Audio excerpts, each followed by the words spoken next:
news in the Queen City. We'll be telling you all about it and preview the weekend of football ahead. Well, it sounds like we're going to have some fun this morning and pass along some serious information as well. Spin It Jack is back from an extended vacation. Let one rip, Jack. Come on, everybody. Clap your hands. Oh, you're looking good. I'm going to sing my song. It won't take long. We're going to do the twist, and it goes like this. Come on, let's twist again, like we did last summer. Yeah, let's twist again, like we did last year. Do you remember when things were really humming? Yeah, let's twist again. Christmas time is here. Round and round and up and down we go again. Oh, baby, make me know you love me so. Let's twist again. All right, twist again. That was as difficult for me to do as the hucklebuck was. Some morning when you want to go back 40 years, we'll try that out. Okay, currently in our part of the Piedmont, 43 degrees, humidity 96%, the wind out of the south 5, and the pressure 29.98. Oh, look at this. Here's our composite radar this morning. A lot of showers down over Georgia and the Florida Peninsula. We'll talk about that in a moment. More shower activity back out over the Ohio Valley region. Yes, we'll talk about that as well. And 6 inches of snow in Colorado and more coming down. Here's a satellite picture. Folks, the energy patterns are gathering up on us to take care of our weekend. You can see what is happening down to the southeast there in the right-hand portion of your screen. You look back up there over the lower lakes, Mississippi, Ohio River valleys, you see another energy pattern. Here's the deal. High pressure that's been taking care of us the last few days drifted into the Atlantic last night. Still enough of it left today to bring us partly cloudy skies, but they'll be increasing during the day. Southerly winds have already brought in mild temperatures, but those winds will also carry some clouds and moisture. We're looking at the development of an upper-level low down here off the coast of Georgia that'll move along our coast. Bad weather. Seas today 5 feet, 7 feet tomorrow. Scattered showers, thunder showers, winds going to go 15 to 25 knots in and offshore. So check with your charter boat captain if you're planning to go fishing. All right, that's one system going that away. Back over here, we have another system that's moving in from the west, surface lows, also an upper level system that's going to be moving our way, prolonging rain through Saturday, probably ending in scattered showers on Sunday and turning cooler by Monday. Here's what I have for you this morning. Enjoy while you can. Partly cloudy, a 30% late afternoon probability. High temperature near 70 degrees today.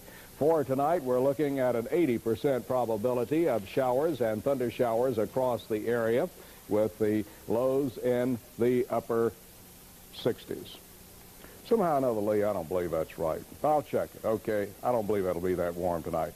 Saturday, 100% showers with highs in the upper 60s. Sunday, showers Monday and Tuesday, fair and cooler. The mountain weekend, 40% rain today and 80% rain Saturday, and a chance of showers on Sunday if you're going in that direction. Highs falling from the 60s to the 40s. For Raleigh and Charlotte, partly cloudy, late afternoon showers with highs 65 to 70. On the beaches this weekend, 70 to 80% showers, North and South Carolina, highs 60s and 70s. And Kim, for Virginia, partly cloudy, breezy today with a high around 70. Thanks, Lee. Good morning, everyone. Michael Dukakis and his aides say the presidential race is breaking their way in the last days before the election.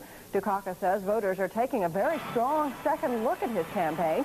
Aides say polls show Dukakis leading in Illinois and running close to George Bush in states like Connecticut, New Jersey, and Kentucky.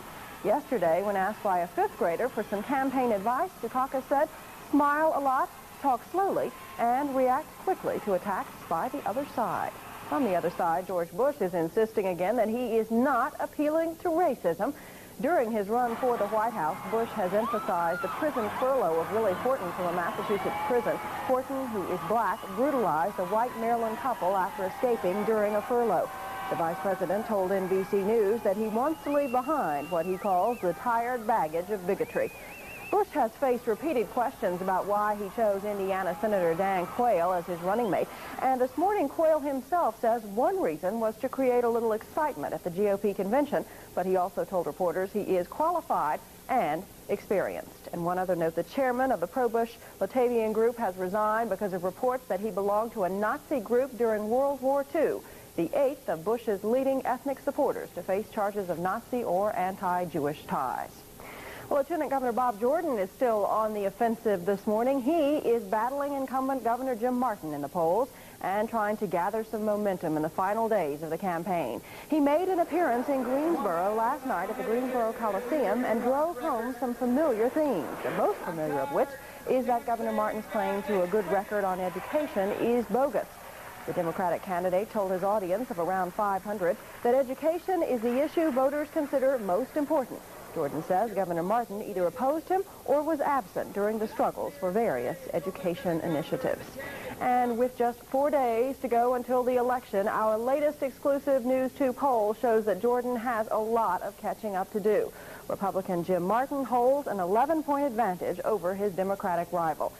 In what is shaping up to be the tightest battle in our state, Democrat Tony Rand has come from behind to take a slim lead over Jim Gardner in the lieutenant governor's race.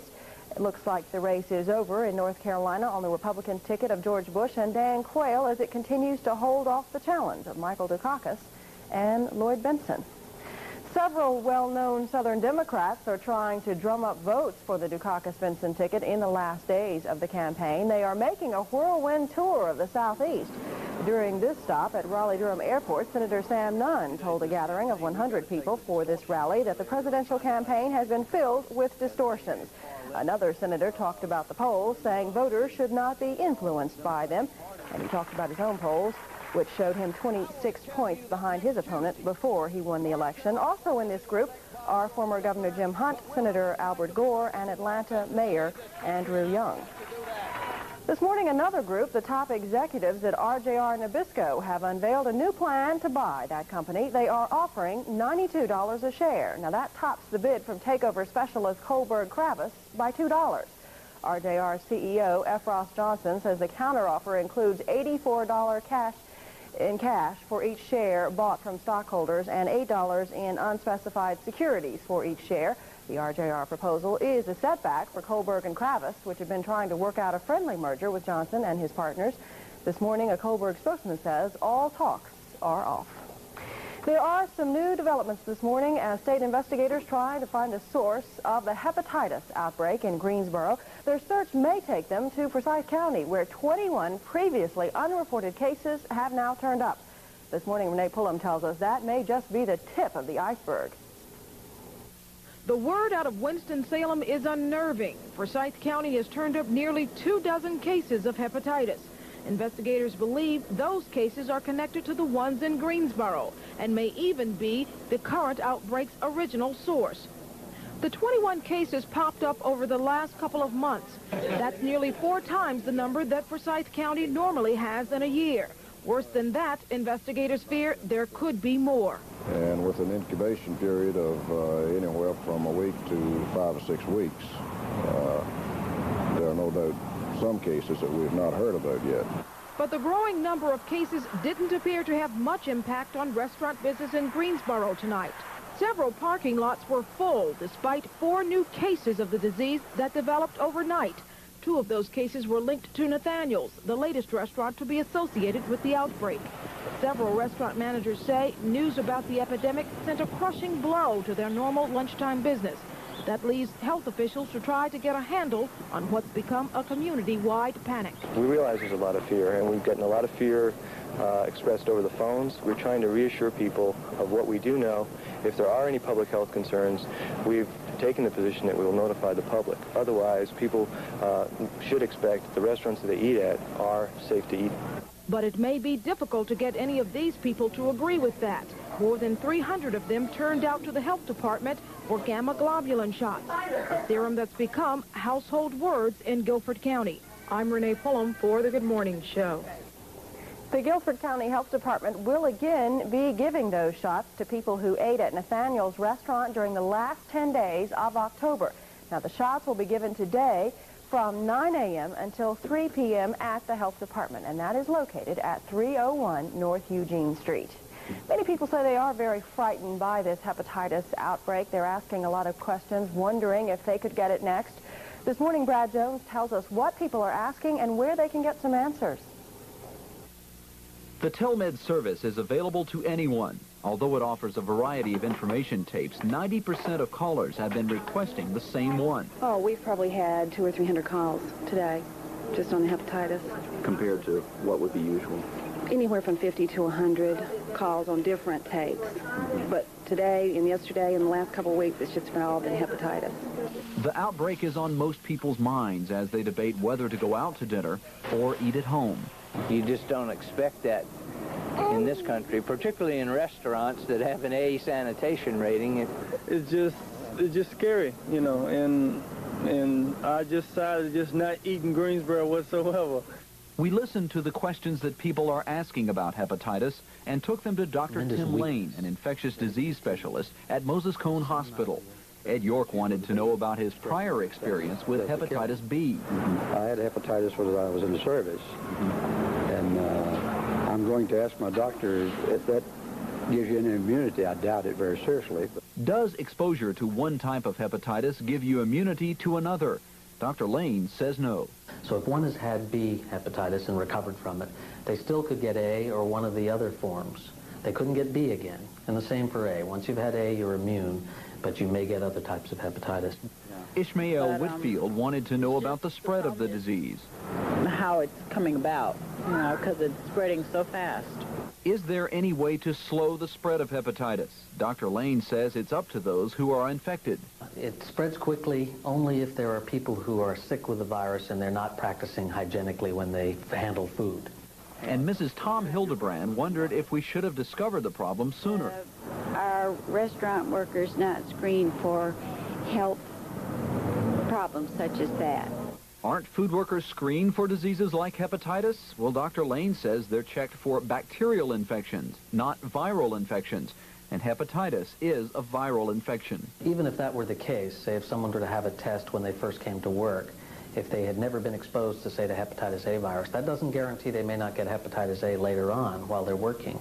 Brad Jones reporting for The Good Morning Show. If you have questions about hepatitis, you can call TelMed at this number, 373-4752. Ask for the tape covering hepatitis. That number is 162. It covers many of the questions you may have about this virus. And finally this morning, TV talk show host Geraldo Rivera is nursing a broken nose this morning after a racial brawl on his show's set yesterday. Now, it happened when black civil rights activist Roy Innes and a white supremacist got into a fight during a show on hate mongers. Their confrontation turned into a melee with chairs flying. One of them hit Rivera in the nose. Lee? For goodness sakes. Oh, well, so much for that. No comment. Here is the time now, 14.5 minutes past 6 o'clock, and our temperature is 40 degrees. Let me show you the radar real fast. Showers down to the southeast moving up our coast. Showers out to the west coming in. Partly cloudy today, 30% afternoon showers with a high near 70. Got tonight squared away, 80% showers and thunder showers with a low temperature tonight over across the area, 55 to 60. Well, it's an exciting day, really, for the Carolinas. A positive, historic day, right? Really. Like I say, thank goodness the Hornets play inside, and high school football tonight. We're talking bad news for high school football. Is that what we're talking about? Well, let's see. You are talking 80%, but you've been there before and survived. Yes, we have. And you always do a good job, rain or shine. But it's so much more fun when it's dry. No, the Hornets are playing their first game ever. We'll talk about it in a moment. Stay with us.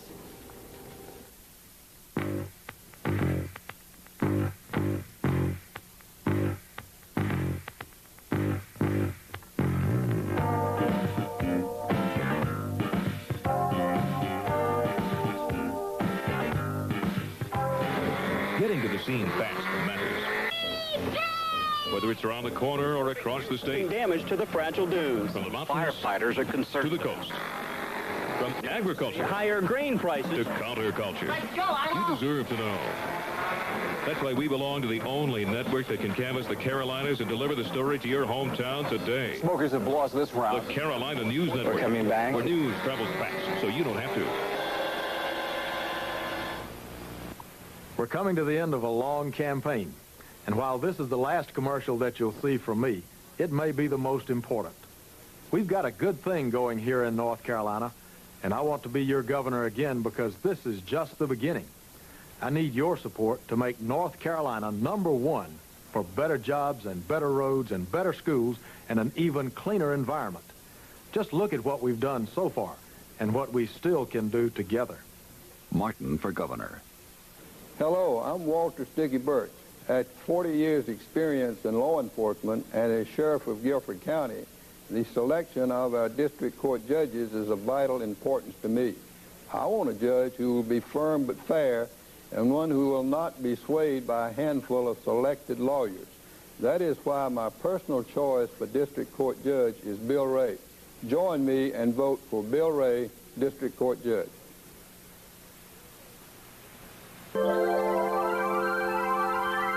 For really light biscuits, remember, White Lily is made from only pure soft wheat, so White Lily biscuits turn out very light.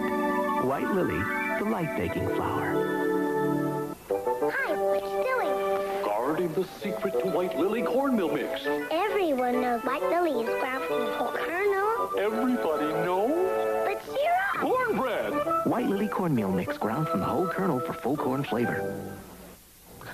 18 minutes after 6 o'clock. Good morning, everyone. 24 hours, well, I'll make it 12 hours from now. The NBA will have bounced its way officially into our state. Been here for a while, but we play the first official game tonight. Hornets hysteria has hit. In tonight's opener, there'll be fireworks. I hope those are outside. Marching bands, and a pretty good Cleveland Cavalier team on hand that hopes to spoil the party. Now, the hope is that this Hornets hysteria doesn't turn into the hysterical Hornets too quickly. This morning, we take a look at the team's biggest problem, the lack of a bona fide big man. True, this team has looked rather silly in the paint at times during the exhibition season. Dave Hoppin and Tim Kempton aren't exactly your household names, but at 6'10 and 6'11, they're all the Hornets have. They've heard the criticism. In some respects, I agree with them because we don't have a 7-footer, and it's very tough to win in this league without a true 7-foot center because everybody else has one. But I think David and I can provide, what we need for right now. The key will be learning how to win without a lot of inside scoring. That puts more pressure on guys like Kelly Tripucka, Rex Chapman, and Robert Reed. For this team to be successful, they must have the hot hand. The trick is to take the best shot possible. Without big power inside, you have to shoot it well from the perimeter. It's hard to shoot 50% from out there at 17, 18 feet. And yet we're going to have to get good shots. We're going to have to run out and get some on the break. And we're going to have to be very unselfish to try to make sure our shots are just a little bit better than other people's outside shots so that we can shoot 50%. And when you think about the kind of up-tempo style this team must play, guys like Hoppin and Kempton may fit in perfectly. They're capable of getting the boards and moving it up court. Our team is not going to be the type of team that we're going to slow it down and set it up every time and go inside of me and Tim like a team does with Mose Malone or Akeem or something. But me and Tim have some other things that other centers don't offer. We can move around on the floor pretty well. We can both shoot the jump shot pretty well and get out on the break. So I feel that we're going to be all right. I don't feel a whole lot of pressure on us. We're just going to go out every night and try to play as hard as we can. That's all we ask from these two. They realize in a couple of years they're likely to be replaced by more talented draft choices. But for now, they're here to do one job, help this team win. We're looking at it honestly. We're not saying, hey, we're the savior and we can be dominating forces, but we feel we can play hard every night and do the little extra to work hard and get the job done however we see capable to do it. Now, good luck to the Hornets tonight. It's almost bowl season on the college football scene. NC State and Duke are the last hopes around these parts. The Wolfpack needed to win this weekend at Virginia. It'll be a tough test. The Cavs are beginning to hit their stride. Sean Moore is red hot, and State realizes he'll be tough to stop. For Herman Moore, he makes the catch. Their team, talent-wise, that is as fine, I think, as anyone in the conference, and one that certainly challenges us in every way, both sides of the ball. And it's going to take, I believe, is the same kind of effort that we had against Clemson if we're going to win this football game. One day after a mild heart attack wounded their leader, the Chicago Bears are regrouping and preparing for battle. Mike Ditka will not be pacing the sidelines this Sunday against Tampa Bay. He's in the hospital doing fine. Doctors upgraded his condition to fair yesterday, saying the Bears coach is stronger. And while he's out, Vince Tobin will guide the attack. The players are confident that they'll do just fine. Our wishes and our hopes are with Mike and his family, but the thoughts of the team while the 3 hours that we're on the field are to improve ourselves and get ready for Tampa Bay. There's no doubt. Nothing's more important than the health of people that you love and care for, and I'm sure all of our players and coaching staff right now are concerned about Mike's well-being more so than Tampa Bay, but he'll want us to play. If he's not with us Sunday, he'll want us to play like he expects him to play, and I think that'll get us ready to go. Chicago White Sox have named Jeff Torborg their manager. On baseball trade yesterday, veteran pitcher Bert Blyleven, twins in the 37-year-old to California. 4 other players are involved, all minor leaguers. Blyleven has won 254 games in 19 seasons. In golf, the lefty leads this week's PGA stop. Russ Cochran, 7 under par 65 after a round of the Tucson Open. 4 golfers are a shot back. The Winston Cup drivers get a new test this week. They will qualify in Phoenix today. The question is, can anybody slow down the Rusty Wallace Express? Car 27 has grabbed 3 straight checkered flags, and he's closing fast on Bill Elliott in the points chase. With 2 races left, he's 79 points behind. Elliott must win.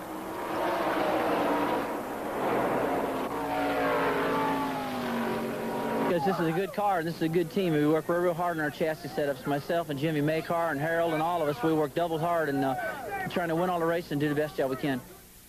Well, a race, of course, of a different sort involves a horse. About 80 of them, in fact, have entered this weekend's Breeders' Cup. Should be quite a show at Churchill Downs.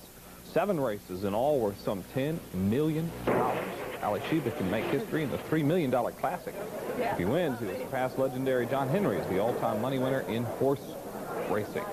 And finally this morning, girls high school tennis yesterday. Congratulations to Mount Airy, 2A state champs, and Burlington Williams, 3A state champs. A lot of great lady tennis players in the Piedmont. Back in a minute. Listen to this Charlotte Observer editorial on the race for lieutenant governor. Jim Gardner is a smooth-talking entrepreneur. Recorded judgments and suits against Gardner for non-payment of business debt, non-payment of taxes, non-payment of wages and other charges have continued through this year. Gardner's only government experience was 1 term in Congress where his attendance record was so bad it amounted to outright neglect. With a record that bad, does Jim Gardner deserve your vote? I'm Tom Fetzer. I'm running for Congress, and I'm proud to stand with George Bush. In Congress, I'll work with George Bush for a strong defense and to cut wasteful deficit spending. That's a big difference in this election because my opponent, David Price, stands with Michael Dukakis. And that means higher taxes and a weaker defense. I'm Tom Fetzer. I hope you'll join me in supporting George Bush for a strong America. It just makes good sense. If you saw crowds gathering this morning for Rose's 73rd anniversary sale, don't worry. Even though Rose's lowest prices of the season means huge sales, there's plenty of everything left. Like tough Rustler jeans for men, just $8.99. A variety of mini blinds, $6.88. Diva towels, 5 for $3. And Haveline oil, 49 cents after rebate on 12. So come to Rose's, but soon. After Saturday, you'll have to wait until $19.89 for prices this low. Rose's, the best place for the best price. Anniversary sale lasts through Saturday. On Tuesday, you'll elect a new president and a new congressman. I ask you to vote for Lyons Gray. I know Lyons well. I believe in him. He stands up for the values we share, and he knows how to get results. Together, we can make Tuesday the start of a new, exciting time for us, our families, and our country. We need a strong congressman who will fight for us. We need Lyons Gray.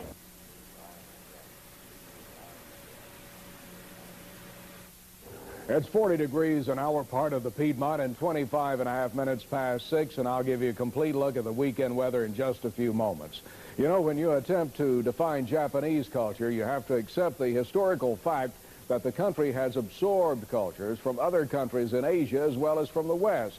The trick is to find out what is distinctively Japanese in nature, and that's our assignment today in Kyoto.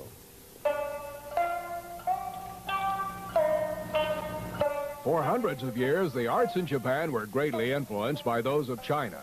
Then after 1870, they began to reflect an exposure to Western culture. However, the critics tell us that the country's art has always exemplified a distinctive Japanese quality. When it comes to making movies, Japan ranks among the world's leading producers of motion pictures. Japan is one of the few countries in the world where children played with dolls before the country came into contact with Western customs. Doll making is an art in Japan, and skilled masters teach it at schools throughout the country. The Clear Springs Temple decorates a mountain just outside the city of Kyoto. It's a national treasure, and it'd be a little difficult to take it back to the United States. But if you're interested in Japanese arts and crafts, you can have a field day at the Kyoto Handicraft Center. A Japanese print is a type of illustration printed on paper from carved blocks of wood. Prints portray scenes from everyday life or from the theater and other popular forms of entertainment. These paintings often refer to these fleeting moments of life and passing amusements as the floating world. It seems a unique way to describe the experience of sensation. A span of decades from the 1600s to the 1800s marks the greatest period of Japanese printmaking. The first prints were black and white portrayals of everyday life. It was not until the mid-1700s that Japanese artists began to experiment with colors. Landscape prints became popular in Japan during the 1800s. Dolls are so popular in Japan that the country celebrates two festivals, the Girls' Festival on March 3rd and the Boys' Festival on May 5th. The way I understand it, the most expensive part of the doll is the face. The face is delicately carved from plaster of Paris, and then it's rubbed with a shell to give it this white, almost translucent look. Then the next most expensive part of the doll, the clothing that goes on it. Some of the dolls made by this master craftsperson are selling for several $100s. The material is delicately stitched and priced on a level with material available for adult kimonos. Through the dolls, the Japanese children learn about their country's culture, its history, and its outstanding men and women.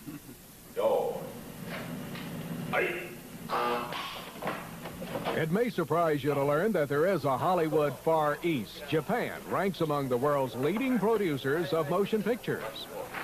Kyoto is the birthplace of the Japanese movie industry, and this movie land area is its mecca. We've joined a large crowd of onlookers on a holiday to watch the filming of one of the major Japanese TV programs. Samurai dramas are quite popular in Japan. They recall the country's feudal era when the samurai was the hereditary warrior class. It included all the military, the samurai warriors, the feudal lords called daimyos, and the shogun, or top general. Before the samurai was abolished in 1871, about 5% of the Japanese belonged to this group. Movie Land has its amusements beyond filming, but it is a for-real studio. It's reminiscent of Universal Studios in Hollywood, where these reproductions of Japanese villages form a huge outdoor set. But there are also 19 sound stages here.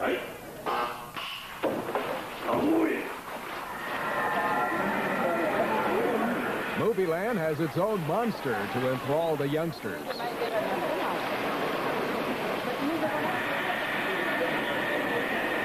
In the park, you can wander from one historic setting to the next, from an Edo period town to the Victorian streets of the Meiji Restoration.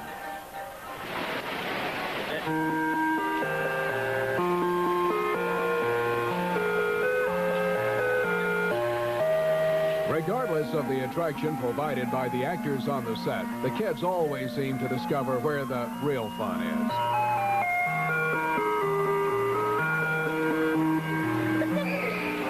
In our next chapter, we'll look at the largest wooden building in the world.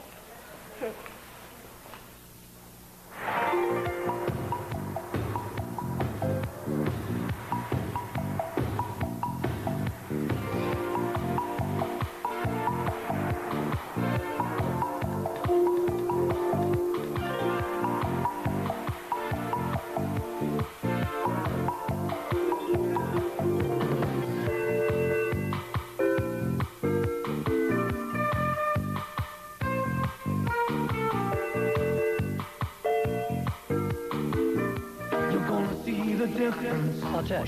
Brighter than ever before. Here you go. Winn-Dixie is your choice for low prices on all the things your family needs. Like Spring Valley Fresh Fryer Leg Quarters, just 39 cents a pound. And there's more. In fact, you'll find quality products for less throughout your Winn-Dixie every day. You're gonna see the difference at Winn-Dixie. I can see it. America's supermarket. I am District Court Judge Edmund Lowe. I thank all the people who have elected me to this office for 2 terms. I have tried to be fair and objective in all matters that have come before me. I have tried to be diligent and efficient in the administration of the duties of the office of District Court Judge.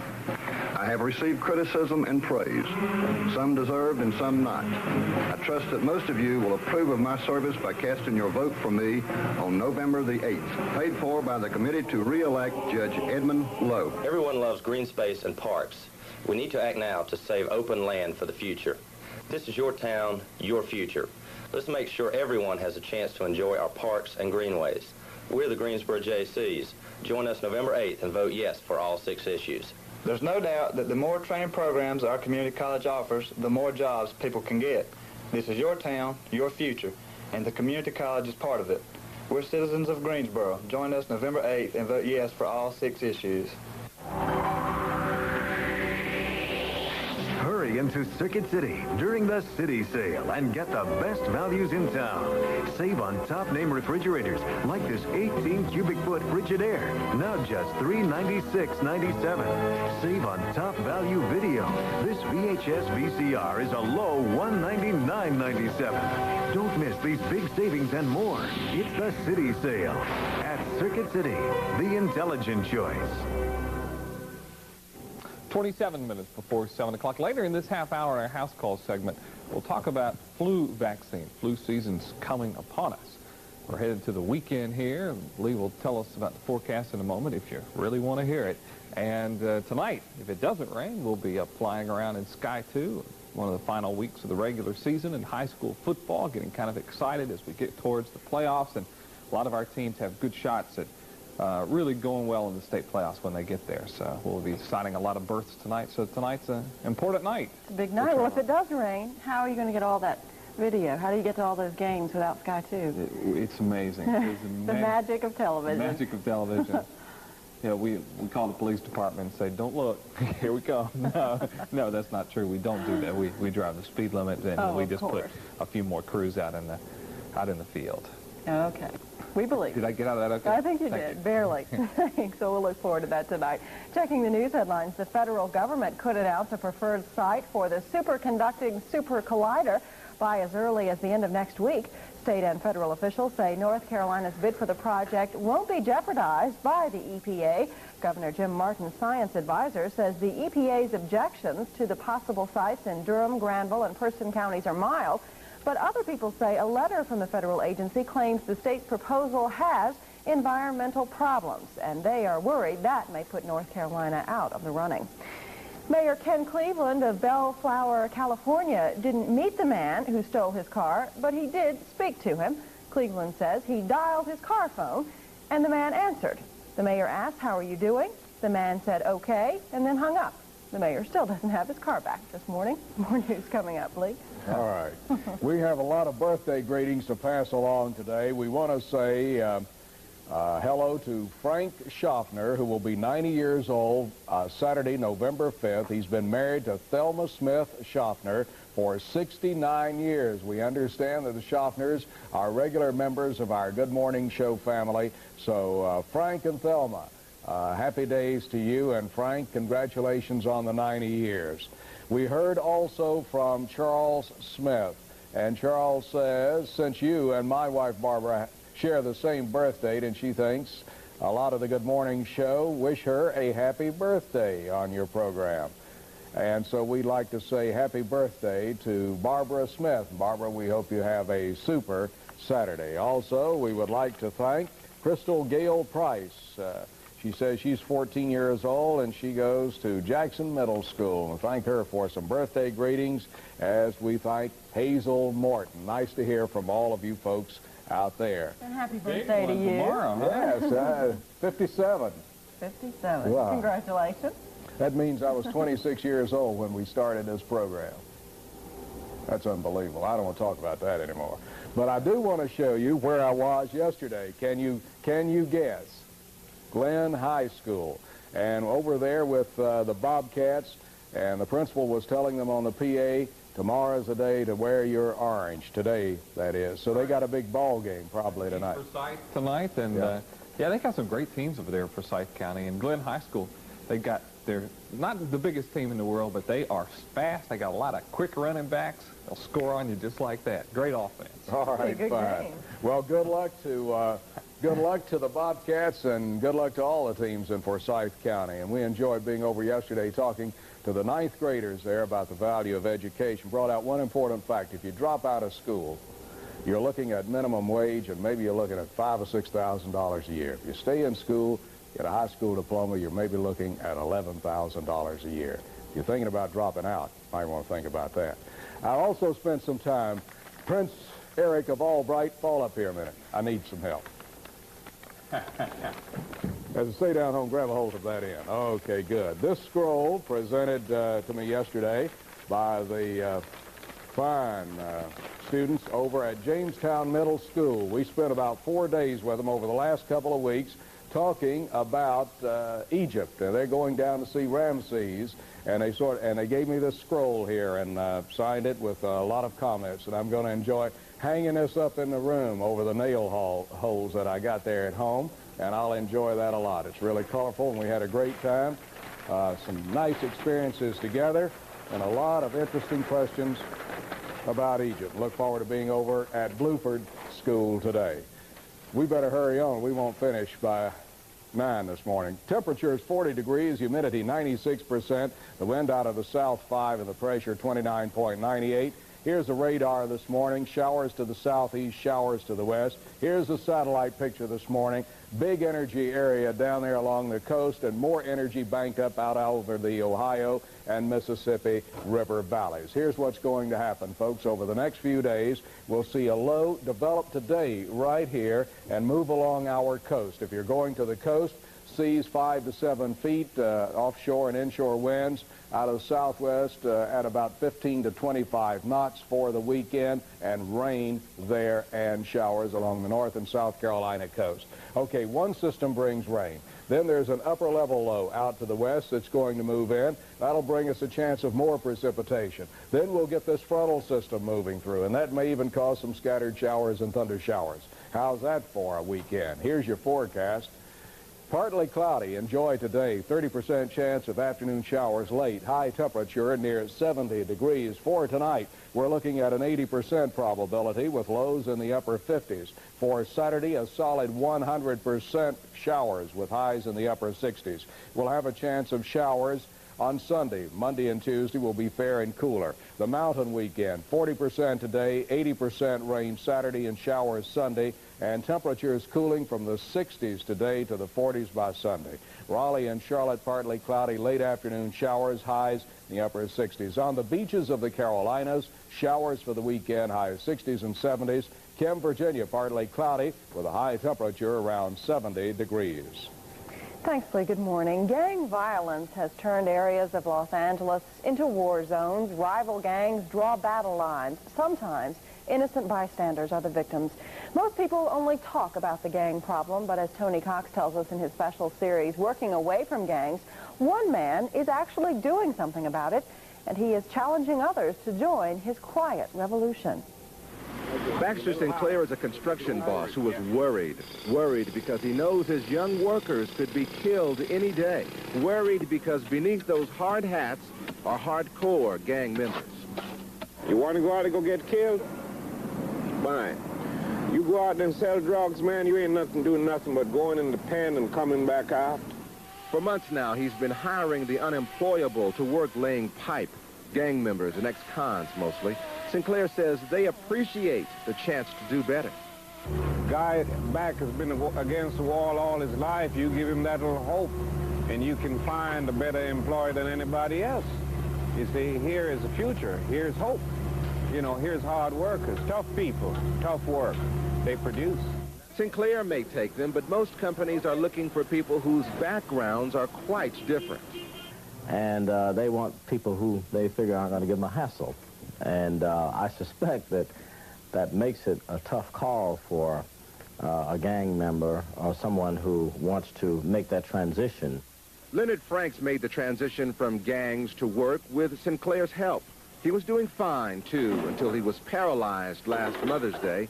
A former rival shot him in the back in a drive-by shooting, but even that couldn't keep Leonard off the job. This is where it pays at, and this is where hard work come in at. You want to be a man, you come to Sinclair Corp right now, and it'll pay off. Each morning, young men trying to do better crowd around Sinclair. They know if he has work, they will get it. But Sinclair knows there aren't enough jobs. He is bitter that others complain about gangs but won't give the jobs that could stop them. Maybe I'm impatient, and I'm impatient every day I hear somebody else get killed. It can work out, and it's going to have to happen. You know, I don't know when it's going to get to somebody, but it's got to get to somebody damn fast. This is Tony Cox reporting. Recapping that story now for the hearing impaired, the owner of a construction company in Los Angeles is offering gang members jobs and a way off the streets. He says he's frustrated that more people won't do the same.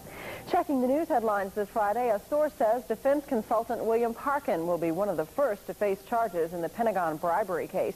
The source says federal prosecutors would let Parkin enter into a plea bargain, but reportedly he has refused to accept the stiff terms of the proposal, so he will be indicted.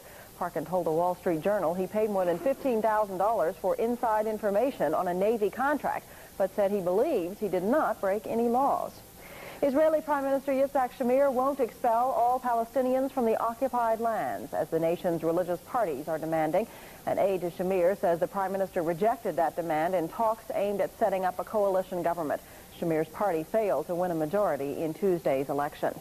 A private study this morning says the number of eligible voters in this country that have actually registered to vote is down 2.2% from the last presidential election. The study also says more people register as Republicans than Democrats.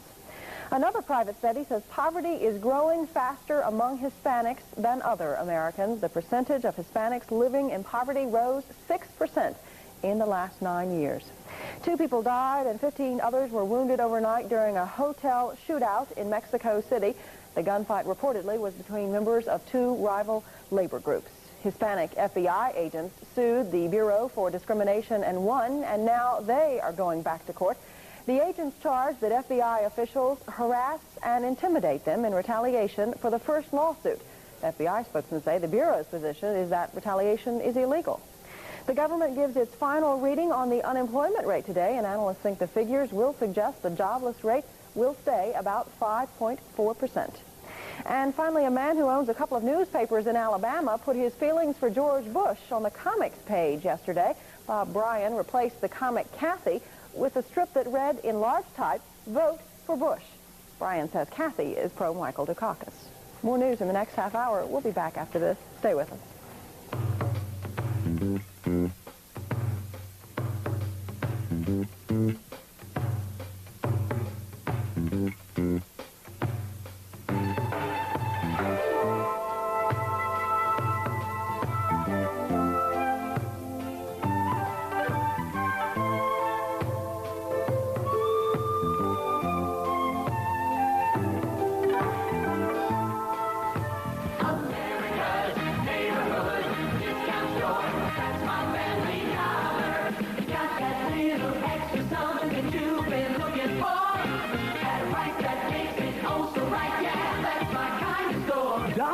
Savings on men's and ladies' fleece tops or pants, $6. Haviland Motor Oil, 5 quarts for $2.50 after rebate.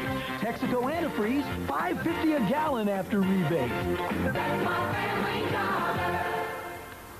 This New Jersey native, who only registered to vote when he became a candidate, is trying to buy our Secretary of State office with lies.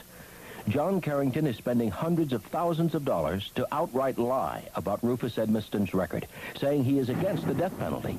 The truth is, Attorney General Rufus Edmiston wrote the law bringing the death penalty back to North Carolina. Send Carrington a message that his lies won't work. Reward proven experience and honesty. Rufus Edmiston, Secretary of State. Renters, drive to to Quarterstone Farm, where you can own a 3-bedroom, 2-bath home for less than your current rent payments. Homes begin at $49.9 on professionally landscaped 1-acre lots. Standard features include central heating and air conditioning, carpeting, major kitchen appliances, and paved driveways. Call 621-5565 for directions. Quarterstone Farm is only 15 minutes from downtown Greensboro. Drive out today and see the best in affordable country living. Of all the issues Congress deals with, none is more important to our future than education. Last year, the National Education Association rated Howard Coble, North Carolina's worst congressman on education issues. And the nonpartisan Children's Defense Fund gave Coble a failing grade of just 30%. In August 1987, Coble voted to slash $838 million in education funds. Our children and our schools deserve better. 13 minutes now before 7. With me at this time, I have two co-vice chairs of the Citizens Committee to Move Forward with Vision. They are Joyce Johnson, Administrative Officer of the Transportation Institute at North Carolina A&T State University, and Civic Leader Priscilla Taylor. And we're delighted to have both of you with us this morning. And Joyce, will you tell us what your committee has to do with the November 8th election? I'd be glad to. Lee, we are a Citizens Committee of at least 450 volunteers who are committed to the passage of all 6 of the community bond issues on the ballot on November 8th. And those issues involve passage of funds for roads, public transportation, mass transit, housing, neighborhood renewal, parks, and for the community colleges in our town. And we feel that all of these issues are very important for the well-being of Greensboro. We all have endured the problems of our roads here. We know that we need improvements in our public transportation. Housing is something that has been in the news over and over.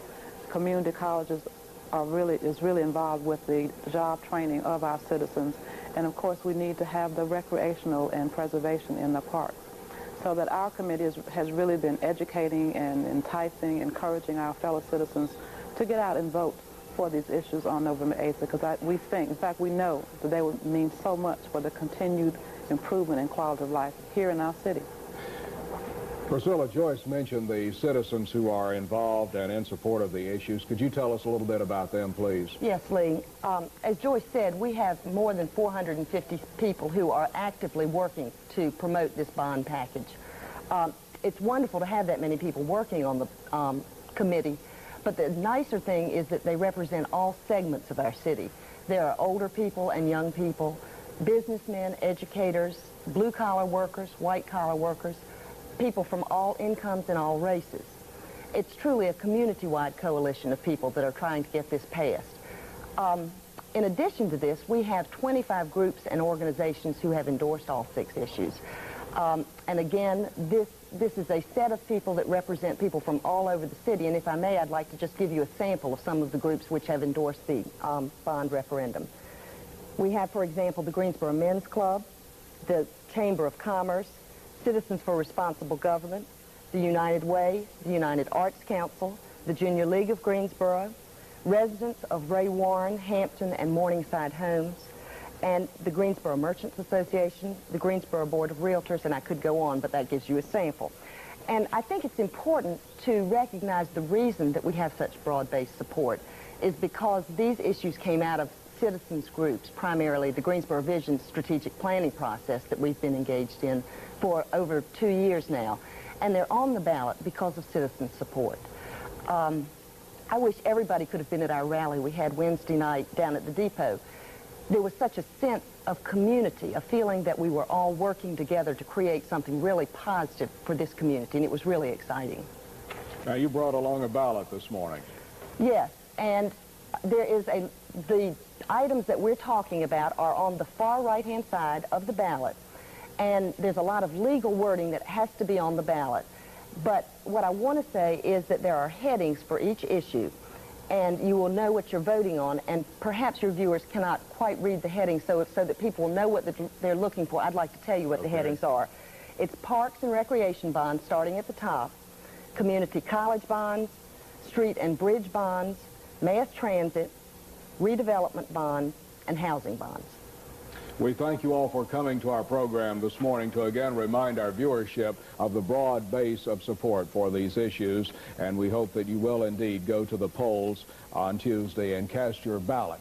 And, of course, as you see fit. Thank you very much, ladies, for being with us this morning. We'll have an update on the Greensboro Public Schools when we come back. It's 8:30 before the hour. On the next USA Today, on November 8th, we'll choose our next president.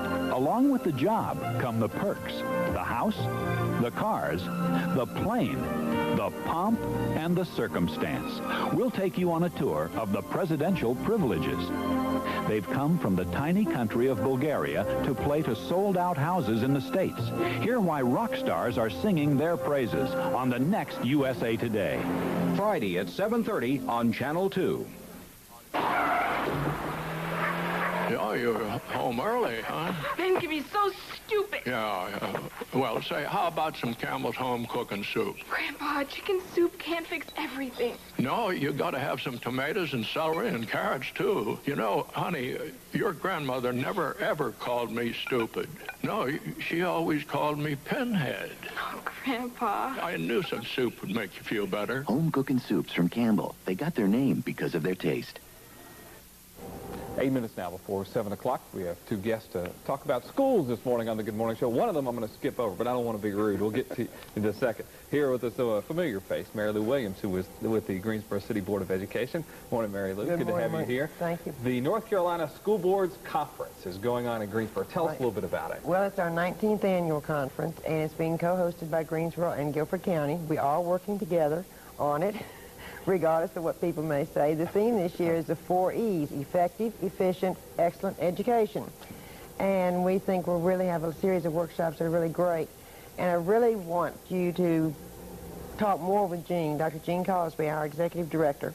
He has been for 8 years. He's been with the State Department of Public Instruction before that, and we just feel like we're really privileged to have him. Dr. Cosby, welcome to the Good Morning Show. Thanks, Good Mike. to have you here. Good to be here. Tell us about your role as the executive director of the North Carolina School Boards Association. Mike, we're very proud of the fact that every school board, local school board in North Carolina, has joined the North Carolina School Boards Association, and we attempt to lobby for them in the legislature, before the state board, and represent items that are of local interest to local school boards all across North Carolina. And that's a lot of people and represents an important group of people, we think. Well, it's nice to know there's somebody in Raleigh looking out, too.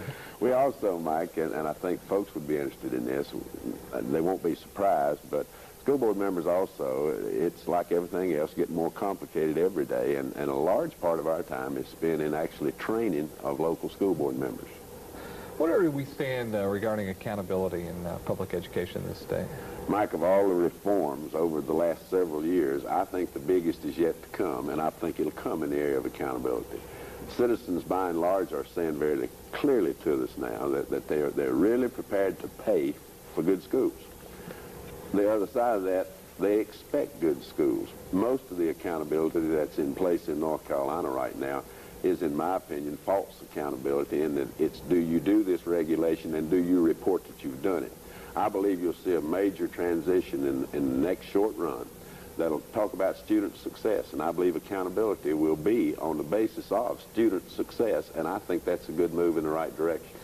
How do you feel about the mix of state and local control in public education, and what should be the mix? Mike, that's been a debate all my life, is what is the proper mix between state control and local control. There is no question that in recent times, most of the trend has been toward more state control.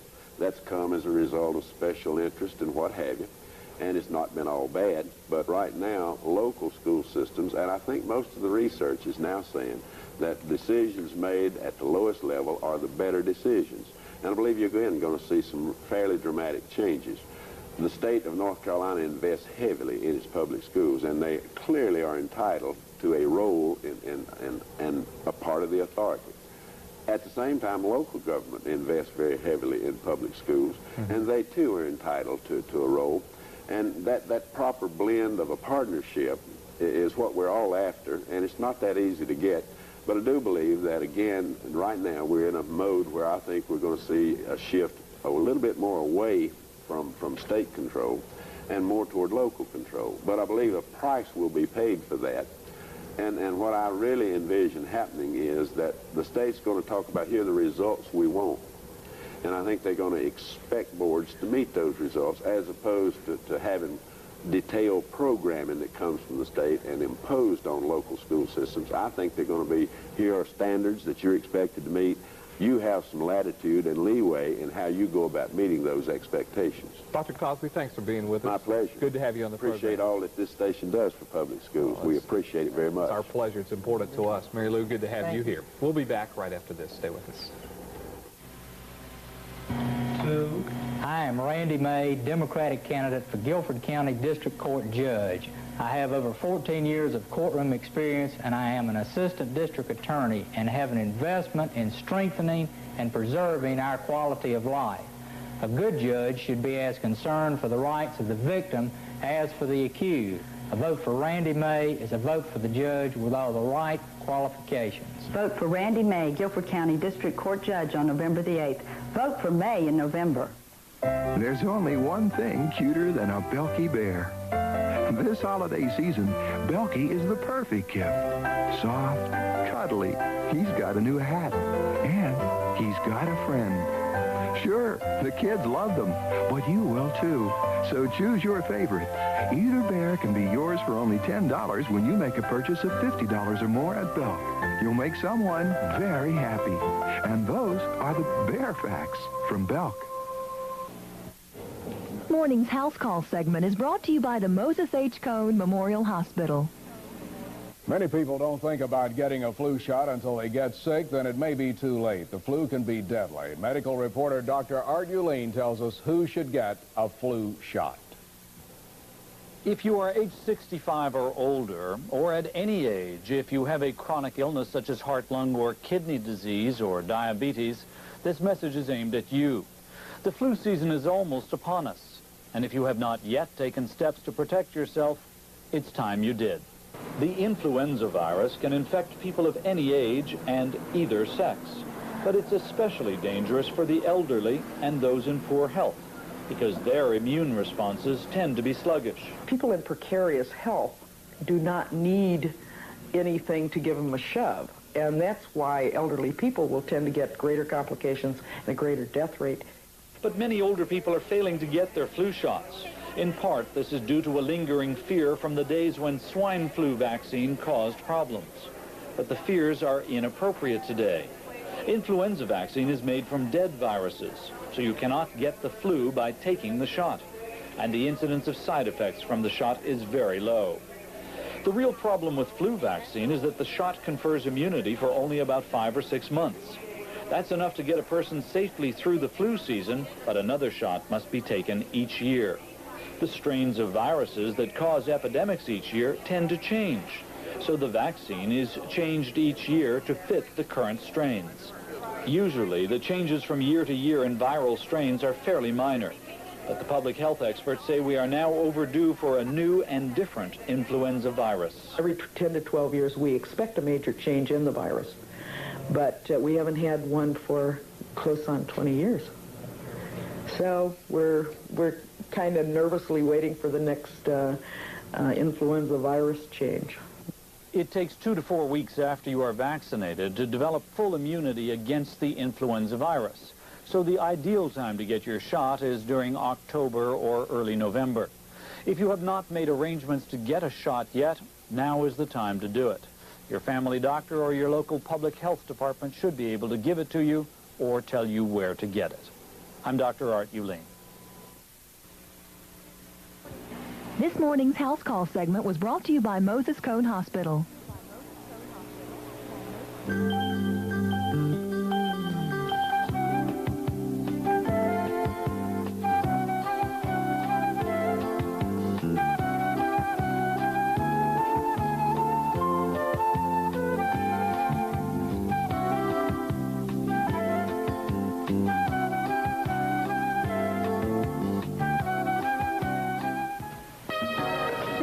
The League of Designing Women Voters, should we sponsor a debate? I'd say we do quite enough debating every Monday night. But we can encourage the folks in the Piedmont to vote. And to keep informed with Lee, Mary Jane, and Bill on News 2. News 2, when election coverage matters. This is not a television courtroom. This is a real courtroom in Guilford County. On November 8th, you will be asked to select the people who will decide the cases heard in this courtroom. Judge William L. Daisy has presided over district court for more than 7 years. His experience speaks for itself. But if you have any doubts about the job Judge Daisy is doing for the citizens of Guilford County, visit his courtroom and see for yourself. Don't take a chance with justice. Re-elect Judge William Daisy to district court. I'm Tom Fetzer. I'm running for Congress, and I'm proud to stand with George Bush. In Congress, I'll work with George Bush for a strong defense and to cut wasteful deficit spending. That's a big difference in this election because my opponent, David Price, stands with Michael Dukakis. And that means higher taxes and a weaker defense. I'm Tom Fetzer. I hope you'll join me in supporting George Bush for a strong America. It just makes good sense.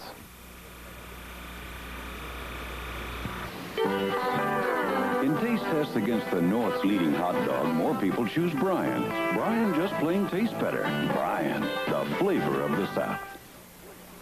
WFMY TV, Channel 2, Greensboro, High Point, Winston-Salem. Well, it's 2 minutes past 7 on the Good Morning Show, and we're looking at a weekend filled with rain and showers and maybe a change to cooler temperatures along about Sunday or Monday. Good morning. Good morning. The last weekend, Lee, before the presidential election. We'll have the latest on the campaigning. Michael Dukakis says he is gaining on George Bush, despite what the polls say. We'll update you on that. We'll also have the latest on a new offer for RJR Nabisco. And we'll talk more about the hepatitis scare. We'll give you the latest information, and we'll tell you where more of those vaccines are available. It's all this hour in the news. Good morning. Good morning. Is Richard Petty ready to retire? We'll talk to him about that as we continue our series on the King this morning in sports.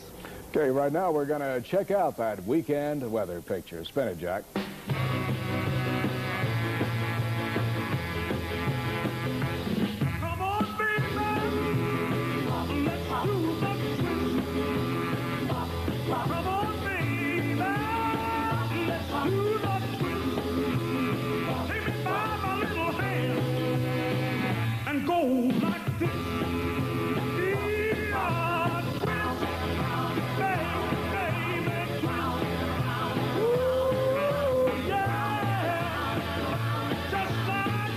Got a twist on down the road on a busy morning here on the Good Morning Show. 43 degrees, 96%, the wind out of the south 5, the pressure 29.98.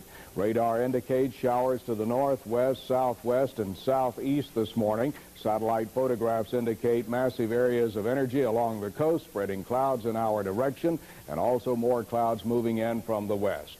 An upper-level low is developing off the coast of Georgia to move to the northeast, setting up a poor and a windy weekend. Along the coast of the Carolinas, an upper-level low developing to the west will move moisture in, and by Saturday we'll see this frontal system come in with the threat of showers and even thunder showers, with all of that inclement weather continuing into Sunday and a change to cooler Monday. Here's what I have for you today. Partly cloudy with a chance of late afternoon showers and a high temperature near 70 degrees. We'll have an 80% probability of showers tonight with mild temperatures. For Saturday, 100% showers with highs in the upper 60s. The outlook calls for showers Sunday and fair and cooler weather on Monday and Tuesday. For the mountains, 40% rain today and 80% on Saturday with a chance of showers and cooler temperatures Sunday. For Raleigh and Charlotte, partly cloudy, late afternoon showers with highs in the upper 60s. On the beaches, 70 to 80% showers for the weekend and mild. And Kim, for Virginia, partly cloudy today with a high around 70. Thanks, Lee. Good morning, everyone. Michael Dukakis and his aides say the presidential race is breaking their way in the last days before the election. Dukakis says voters are taking a very strong second look at his campaign. Aides say polls show Dukakis leading in Illinois and running close to George Bush in states like Connecticut, New Jersey, and Kentucky. Yesterday, when asked by a fifth grader for some campaign advice, Dukakis said smile a lot, talk slowly, and react quickly to attacks by the other side. From the other side, George Bush is insisting again that he is not appealing to racism. We have more on that from Frank Courier. At a neighborhood Greek-owned cafe outside Chicago, a confident George Bush lunched with his celebrity du jour, Arnold Schwarzenegger. and vowed to keep pumping. But I do feel encouraged that we're keeping on right through Sunday, Monday, right on down to the finish line. We have to do that. We have to work on. Yes, Courting the white ethnic working class in Illinois and Ohio, Bush again surrounded himself with balloons, bands, pom-poms, and delirious youngsters, stressing the familiar theme of American values. George Bush is on your side of the Great Divide. He is the one that shares the mainstream values. Last night, in another example of a once flawless campaign that's scrambling with last-minute revisions, the stage lights went out on the supporter Bush likes to call Conan the Republican. The presidential election and the future of this country. And this is why I'm here today. In a take-no-risk strategy, Bush is trying to translate his clear lead in the polls into a 4-year mainstream mandate. He'll do it again today in Dukakis country, Connecticut, another sure sign of his growing confidence this final weekend before the election. Frank Courier, CBS News, Teaneck, New Jersey. With just 4 days to go until the election, our latest exclusive News 2 poll shows that Bob Jordan has a lot of catching up to do here in North Carolina. Republican Jim Martin holds an 11-point advantage over his Democratic rival. In what's shaping up to be the tightest battle in our state, Democrat Tony Rand has come from behind to take a slim lead over Jim Gardner in the lieutenant governor's race. And it looks like the race is over here in North Carolina as the Republican ticket of George Bush and Dan Quayle continues to hold off the challenge of Michael Dukakis and Lloyd Bentsen. There are some new developments this morning as state investigators try to find the source of the hepatitis outbreak in Greensboro. Their search may take them to Forsyth County, where 21 previously unreported cases have now turned up. This morning, Renee Pullum tells us that may just be the tip of the iceberg. The word out of Winston-Salem is unnerving. Forsyth County has turned up nearly 24 cases of hepatitis. Investigators believe those cases are connected to the ones in Greensboro and may even be the current outbreak's original source. The 21 cases popped up over the last couple of months. That's nearly 4 times the number that Forsyth County normally has in a year. Worse than that, investigators fear there could be more. And with an incubation period of anywhere from a week to 5 or 6 weeks, there are no doubt some cases that we have not heard about yet. But the growing number of cases didn't appear to have much impact on restaurant business in Greensboro tonight. Several parking lots were full despite 4 new cases of the disease that developed overnight. 2 of those cases were linked to Nathaniel's, the latest restaurant to be associated with the outbreak. Several restaurant managers say news about the epidemic sent a crushing blow to their normal lunchtime business. That leaves health officials to try to get a handle on what's become a community-wide panic. We realize there's a lot of fear, and we've gotten a lot of fear expressed over the phones. We're trying to reassure people of what we do know. If there are any public health concerns, we've taken the position that we will notify the public. Otherwise, people should expect that the restaurants that they eat at are safe to eat. But it may be difficult to get any of these people to agree with that. More than 300 of them turned out to the health department for gamma globulin shots, a serum that's become household words in Guilford County. I'm Renee Pullum for the Good Morning Show.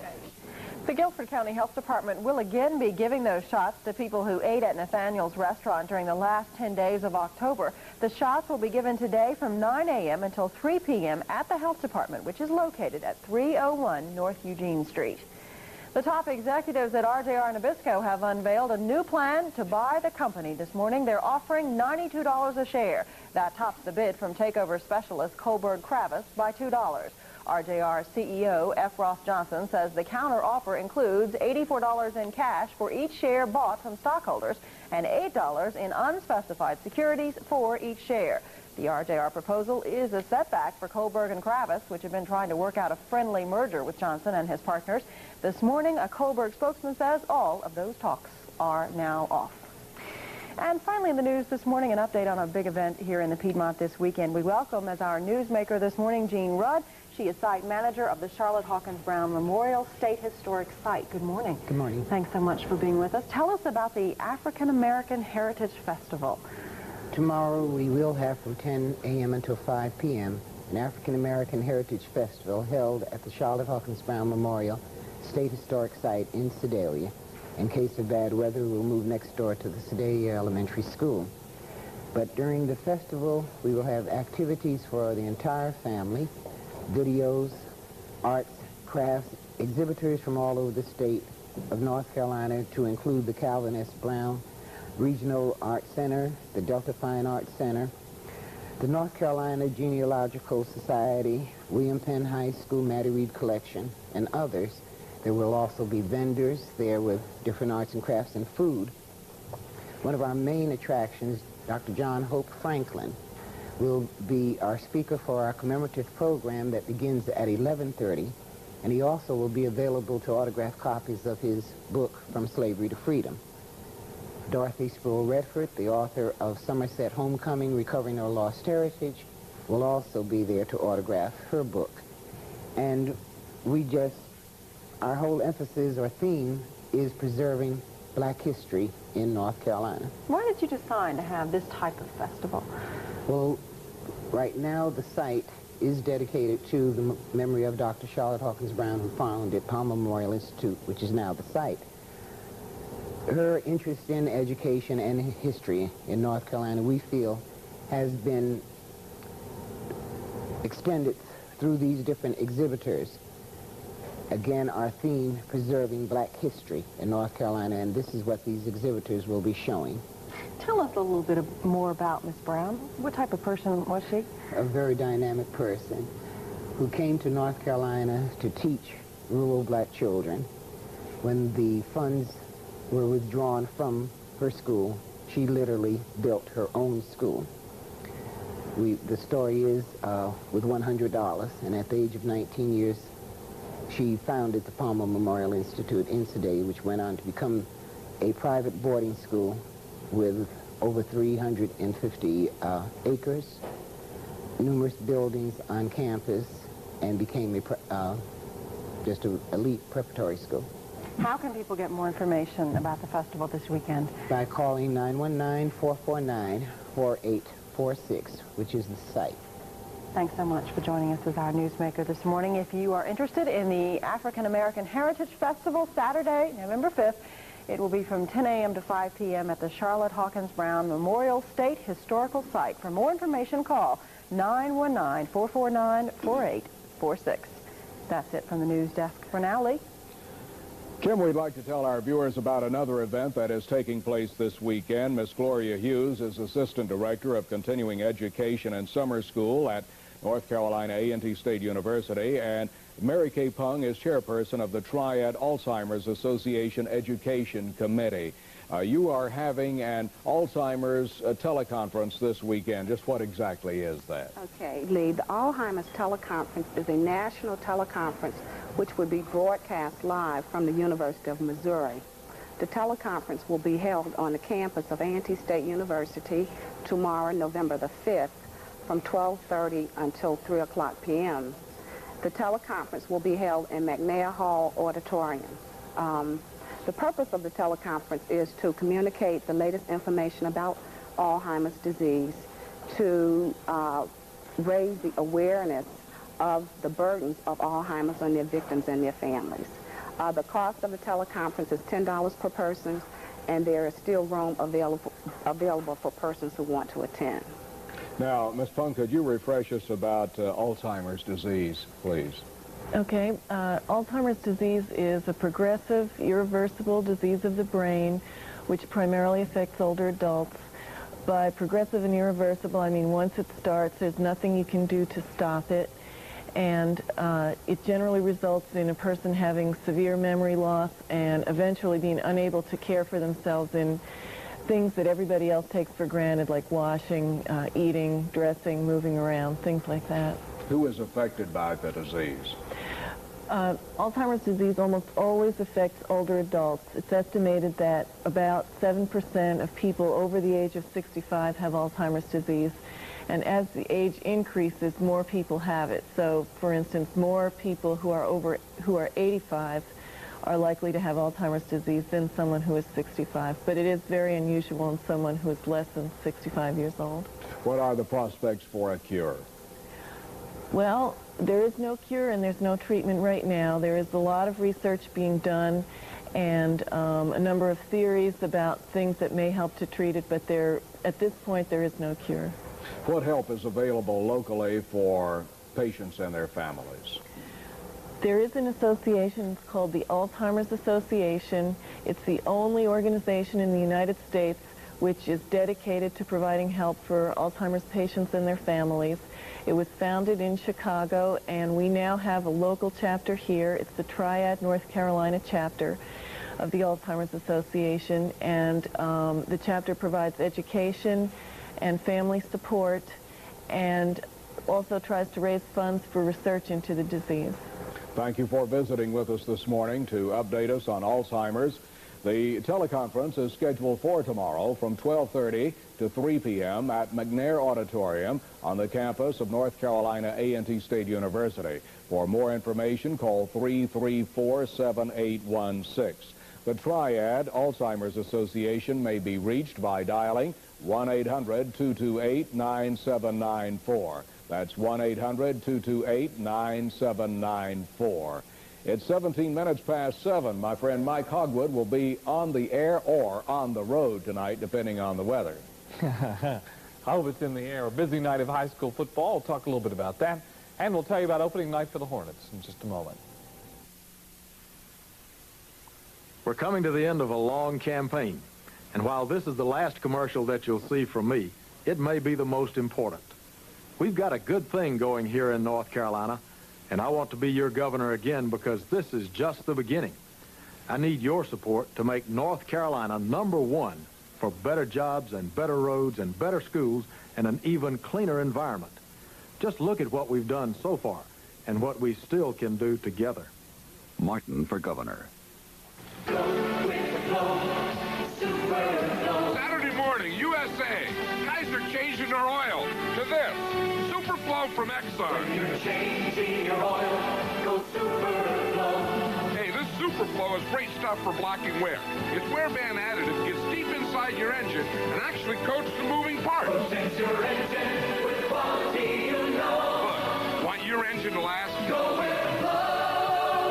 Superflow. I tried to follow the philosophy that my father taught me, that you do the best job that you possibly can. And if you're willing to pick yourself up, accept good times and bad times, and then ultimately you'll succeed. I had immediate success in Hardee's, and that's one of the great success stories in North Carolina. I was a type congressman who would be here. They could see me, they could talk to me, and I think as lieutenant governor, I've got the background to give the kind of leadership in this General Assembly that we're going to need in the next decade. I just can't handle a plain hot potato. But a meal in a potato? Weight Watchers new baked potato entrees, broccoli and cheese sauce, or chicken divine. Weight Watchers, this is living. It's 19 minutes after 7 o'clock. Coming up tonight, the Charlotte Hornets open their NBA season against the Cleveland Cavaliers. Should be quite a game for the Hornets.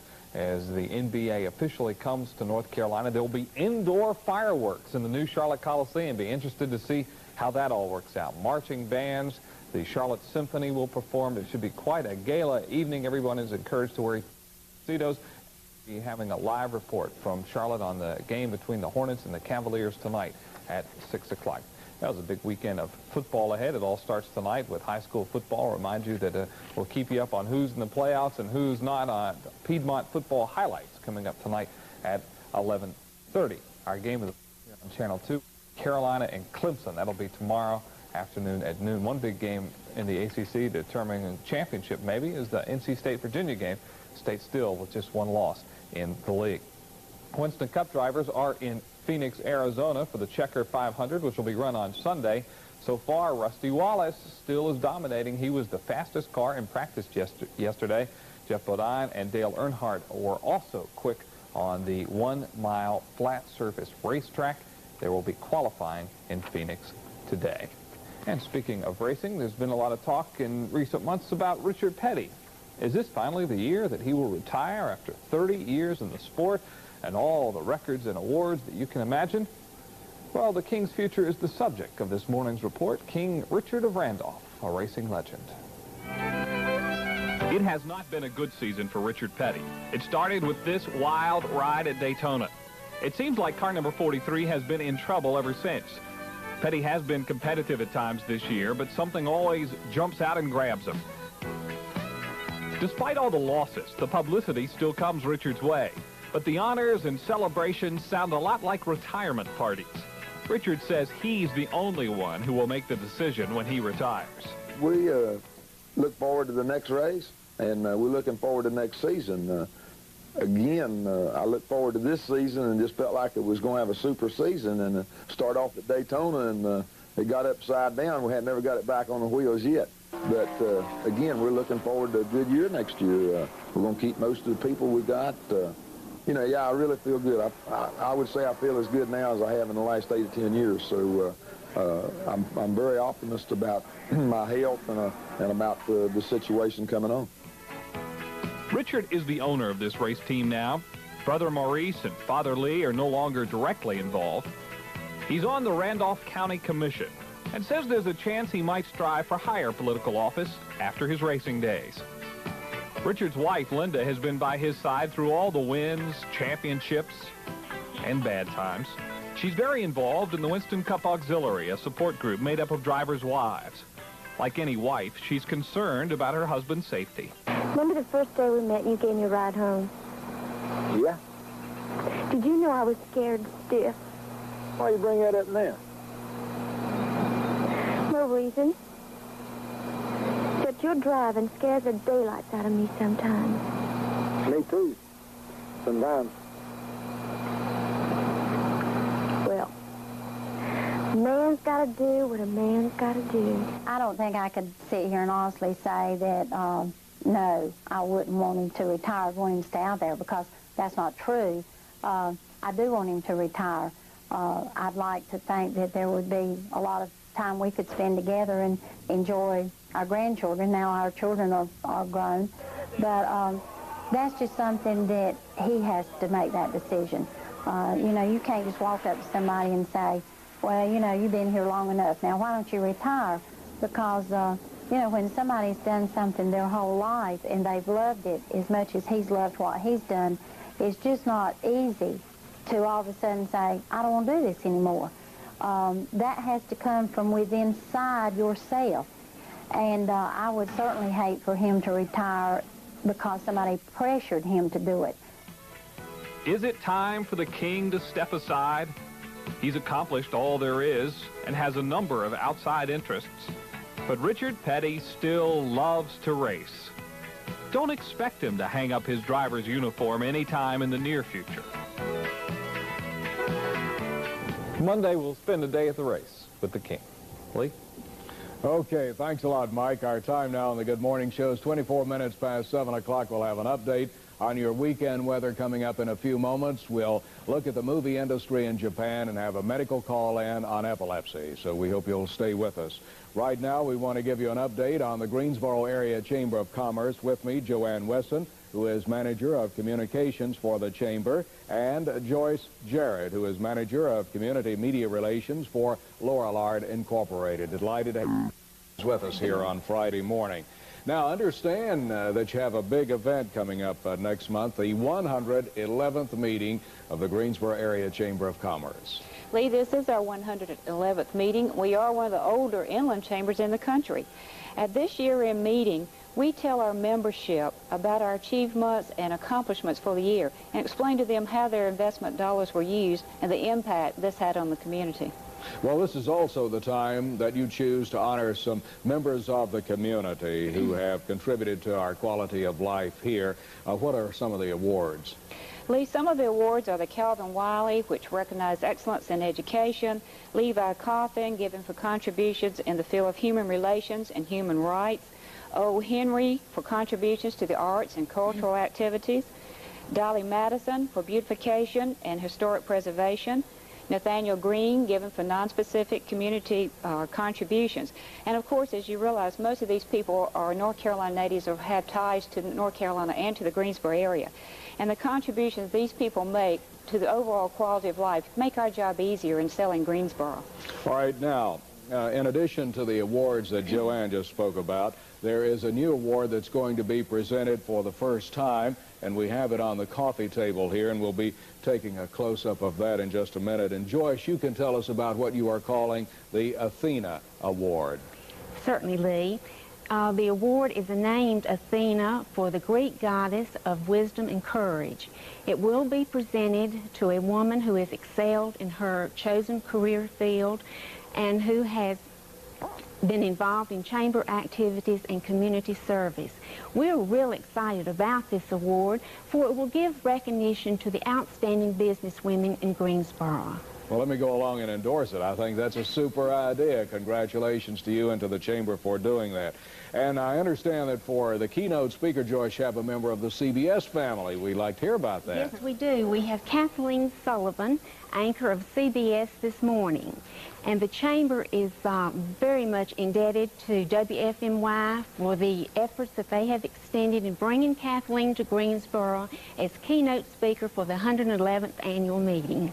Well, it certainly sounds like an exciting evening. How do we go about getting tickets? Individual tickets are $40.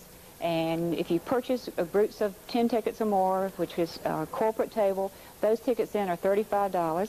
Invitations were mailed to the membership this week. You can send in that ticket form that's enclosed with your invitation, or simply call the Greensboro Chamber at 275-8675. Thanks, ladies. Have a nice weekend. Thank you. Here's the information. The Greensboro Area Chamber of Commerce annual meeting Thursday, December 8th.